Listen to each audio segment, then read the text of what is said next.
was actually through couch surfing, not directly, but through people I'd met on couch surfing, and everything there is super accessible. You can take the train to get to literally every mountain.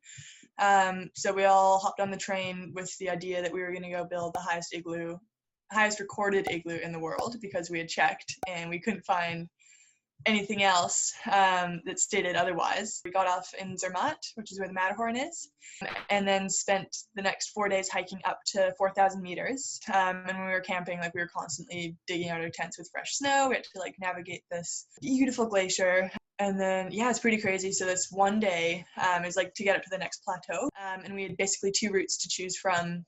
And one was like, it would have been less crevasses, so less route finding. But it was a lot more deeper snow because it was right next to this like super steep face of a neighboring mountain.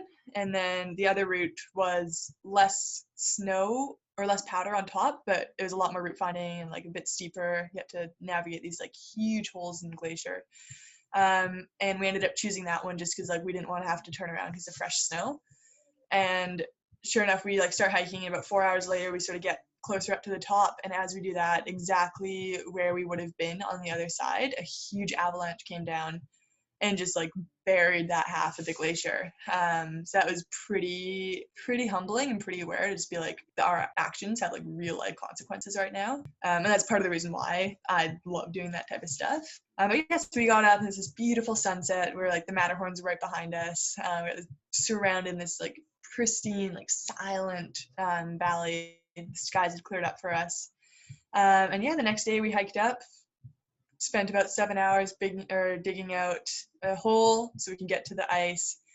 We brought like a little saw, we carved up the igloo blocks, built the igloo, and then we slept in them, or the guys slept in the igloo, and then the next day we had to dig it out from another nearly, I think it was like 4 feet of snow or something. Like it just had this insane blizzard in the middle of the night, and we woke up and it was just like this amazing sunrise, nobody else around. It's just like so quiet.